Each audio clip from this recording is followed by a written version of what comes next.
ചേട്ടാ കറക്റ്റ് 6 മണിക്ക് തന്നെ തുറക്കായിരിക്കില്ലേ?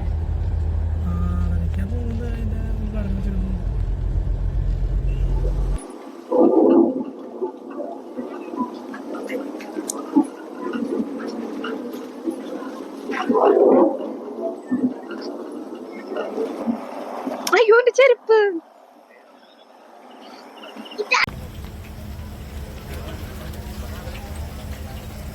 ക്രിസ്മസ് വില്ലേജ് ഒരു ജംഗ്ഷനിൽ തന്നെ ഉള്ളതാണ് കേട്ടോ. അപ്പൊ ഈ വർഷമാണ് ഇവര് സ്റ്റാർട്ട് ചെയ്തിട്ടുള്ളത്.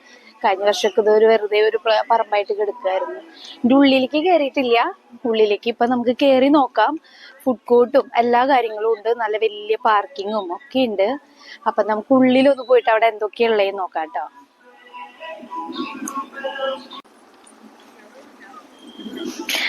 ഓക്കെ, അപ്പം നമ്മൾ ടിക്കറ്റ് എടുക്കാനായിട്ട് കൗണ്ടറിലോട്ട് പോവാണ്. അങ്ങനെ 100 രൂപയാണ് ഒരാളുടെ ടിക്കറ്റിന് വരുന്ന ചാർജ് കേട്ടോ.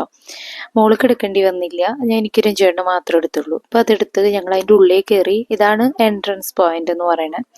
ഇവിടെ 2 സൈഡിലും കുറച്ച് പൂക്കളും ലൈറ്റിങ്ങും കാര്യങ്ങളൊക്കെ ആയിട്ടാണ് അവർ ഡെക്കറേറ്റ് ചെയ്തിരിക്കുന്നത്. നല്ല യെല്ലോ കളർ പൂവൊക്കെ അവിടെ ഉണ്ടായിരുന്നു. എനിക്ക് നല്ല ഇഷ്ടമായി. അങ്ങനെ കുറച്ച് ഇങ്ങനെ ഉള്ളിലേക്ക് കയറി പോകണം. സ്റ്റാർട്ടിംഗ് ഒന്നും അങ്ങനെ പുൽക്കൂടോ കാര്യങ്ങളൊന്നും അല്ല.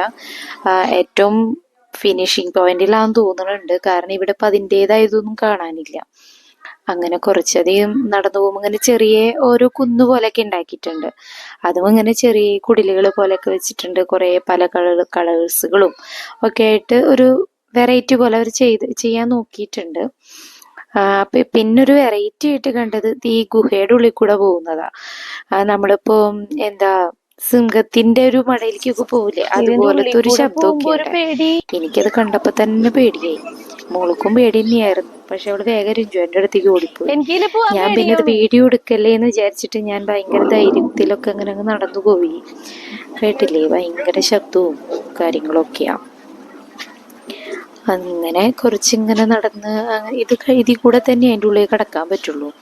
അപ്പം ഇതെന്തായാലും സ്കിപ്പ് ചെയ്യാണ്ട് നമ്മൾ നടന്നു പോയേ പറ്റുള്ളൂ.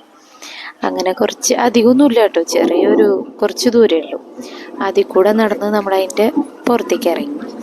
പുറത്തെങ്ങനെയാണെങ്കിൽ അവിടെ ഇതേപോലെ തന്നെ ചെല്ലുമ്പം കുറച്ച് കുന്നിൻ്റെ മേലെ ഭയങ്കര ലൈറ്റിങ്ങും അങ്ങനെ നല്ല ഭംഗിയിൽ കുറേ എന്താ കുറെ കളർഫുള്ളാണ്. അത്ര ഇനിയിപ്പോൾ ഇവിടെ പറയാൻ പറ്റുള്ളൂ. പിന്നെ കുറെ ഏക്കർ കണക്കിന് ഭൂമി ആയതുകൊണ്ട് ഇതിൻ്റെ ഉള്ളിൽ ഫില്ലാവണമെങ്കിൽ ഒരുപാട് ഐറ്റംസ് വേണമെങ്കിൽ കയറ്റേണ്ടി വരുമായിരിക്കും. ഇപ്പം ക്രിസ്മസ് ന്യൂ ഇയർ മാത്രം പ്രമാണിച്ചൊക്കെ ചെയ്യുമ്പോൾ ഒരുപാട് എക്സ്പെൻസ് ആവില്ലേ. അപ്പം അതിനെ ബേസ് ചെയ്തിട്ടുള്ള രീതിയിലുള്ള കാര്യങ്ങൾ അവർ ചെയ്തിട്ടുള്ളൂ.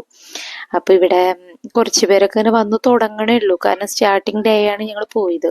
പക്ഷെ വീഡിയോ പോസ്റ്റ് ചെയ്യുന്നത് 2 ദിവസം കഴിഞ്ഞിട്ടാണ് കേട്ടോ. ഞങ്ങള് ക്രിസ്മസിന്റെ തലേന്നേ പോയി. പക്ഷെ വീഡിയോ ഒന്നും ഇടാൻ പറ്റിയില്ല. അതൊക്കെ കഴിഞ്ഞിട്ടാണ് പിന്നെ വീഡിയോ ഇപ്പത് ഇന്നത്തേക്ക് ഞാൻ പോസ്റ്റ് ചെയ്യാന്ന് വിചാരിച്ചത്. പിന്നെ ഇത് കഴിഞ്ഞ് ഇവിടെയാണ് പുൽക്കൂട്. അവിടെ നിന്ന് കുറച്ച് ദൂരം ഇങ്ങോട്ട് പോന്നു കഴിഞ്ഞിട്ടാണ് പുൽക്കൂട് സെറ്റ് ചെയ്തിട്ടുള്ളത്. പുൽക്കൂട് എന്ന് പറയുമ്പോൾ കയറി വരുമ്പോൾ കുറച്ച് മഞ്ഞിൻ്റെ ഒക്കെ ഒരു അറ്റ്മോസ്ഫിയർ പോലെ കിട്ടാൻ. പിന്നെ ഇങ്ങനെ ചെറിയ ചെറിയ പൊടിമഴ പോലെയൊക്കെ അതിൻ്റെ ഉള്ളിൽ പെയ്യുന്നുണ്ട്. അങ്ങനെയൊക്കെയുള്ള ഒരു തണുപ്പുണ്ട് അതിൻ്റെ ഉള്ളിൽ. പിന്നെ മേലേക്കൊക്കെ എന്തായാലും വെള്ളം വരും. അങ്ങനത്തെ ഒരു അറ്റ്മോസ്ഫിയർ അതിൻ്റെ ഉള്ളിൽ അവർ സെറ്റ് ചെയ്തിട്ടുണ്ട്. അപ്പോൾ സ്വതവേ നമ്മളിങ്ങനെ ക്രിസ്മസ് ഒക്കെ ആവുമ്പോൾ നമ്മുടെ വീടുകളിലൊക്കെ ഇപ്പോൾ പലരും ഇത് ചെയ്യണുണ്ട് ഇങ്ങനെയൊക്കെ ഓരോന്നിട്ടാ. അപ്പോൾ ഇതാണ് അവിടുത്തെ മെയിനായിട്ട് അവർ ചെയ്തിട്ടുള്ളത്. പുൽക്കൂട് എന്ന് പറഞ്ഞ് ചെയ്തിട്ടുള്ളത് ഇതാണ്. അപ്പം ഇപ്പൊ അതിലെടുത്ത് പറയാനായിട്ട് ഈ കാണുന്ന സംഭവങ്ങളൊക്കെ തന്നെയാണ് ഉള്ളത്. പിന്നെ പുറത്തിറങ്ങുമ്പോൾ ഇതുപോലെ നല്ല പച്ചപ്പ്, നല്ല ഭംഗിയുള്ള നമ്മുടെ നെൽവയലൊക്കെ പോലത്തെ ഒരു പച്ചപ്പിലൊക്കെയാ അവിടെ നിൽക്കണേ. വെള്ളം ഫുള്ള് ഇങ്ങനെ കിടക്കുമ്പോൾ മേലേക്കൊക്കെ ചീറ്റുന്ന പോലെയൊക്കെ ഉണ്ട്. പിന്നെ ഇവരൊരു പാലം പോലെ സെറ്റ് ചെയ്തിട്ടുണ്ട്. ആ പാലത്തിന്റെ അപ്പുറത്തേക്ക് കിടക്കുമ്പോൾ ചെറിയ ചെറിയ കുടിലുകൾ പോലെ അവർ ചെയ്തിട്ടുണ്ട്. കുറേ കുട്ടികളൊക്കെ അവിടെ ഇരുന്ന് ഫോട്ടോ എടുക്കുന്നുണ്ട്. അപ്പൊ അത് കണ്ടപ്പോൾ ഉണ്ണിക്കും ഫോട്ടോ എടുക്കണം എന്ന് പറഞ്ഞു, എൻ്റെ മോൾക്കും. അപ്പൊ അവളും ഇതേപോലെ ഫോട്ടോ ഒക്കെ എടുത്ത്. വലിയവർക്ക് പറ്റില്ല കേട്ടോ. വലിയവർക്ക് വേണമെങ്കിൽ അതിൻ്റെ ഉള്ളിൽ ഇരുന്നിട്ട് ഫോട്ടോ എടുക്കേണ്ടി വരും. അങ്ങനെ ആ ഫോട്ടോസൊക്കെ കണ്ട് ഞങ്ങൾ അവിടെ നിന്ന് പുറത്തേക്ക് ഇറങ്ങി. ഇത്ര കാഴ്ചകൾ അതിൻ്റെ ഉള്ളിൽ അവർ സെറ്റ് ചെയ്തിട്ടുള്ളൂ. പക്ഷെ ഇനി ഓരോ ദിവസം ചെല്ലും തോറും എന്തെങ്കിലും വെറൈറ്റി ഒക്കെ അവിടെ ഉണ്ടാവുമായിരിക്കും. ഓരോ പ്രോഗ്രാമൊക്കെ അവർ കണ്ടക്ട് ചെയ്യുന്നുണ്ട്. പിന്നെ അവിടെയുള്ള ഫുഡ് കോർട്ടാണിത്.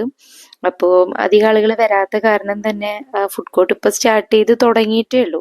തുടങ്ങിയപ്പോൾ തന്നെ ഞങ്ങൾ ചെന്ന് മോൾക്ക് മാങ്ങ വേണം എന്ന് പറഞ്ഞിട്ട് മാങ്ങ മേടിച്ചു. ഞാനാണെങ്കിൽ ബജി മേടിച്ചു. കോമൺ ആയിട്ട് എൻ്റെ വീഡിയോ കാണുന്നവർക്ക് അറിയാം ബജി എൻ്റെ ഭയങ്കര വീക്കൻസ് ഉള്ള ഒരു സംഭവമാണ്. അപ്പോൾ അവിടെ ഞങ്ങൾ ബജിയൊക്കെ കഴിച്ച് ഞങ്ങൾ അവിടെ നിന്ന് തിരിച്ചു പോന്നു.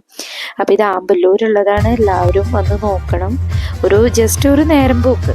അങ്ങനെ തിരിച്ചു വരുമ്പോഴാണ് കരോള് കണ്ടത്. ചേട്ടന്മാരെ നന്നായിട്ട് ഡാൻസ്, കുട്ടികളുടെ കരോളെല്ലാം കൂടുതലും കാണാറ്.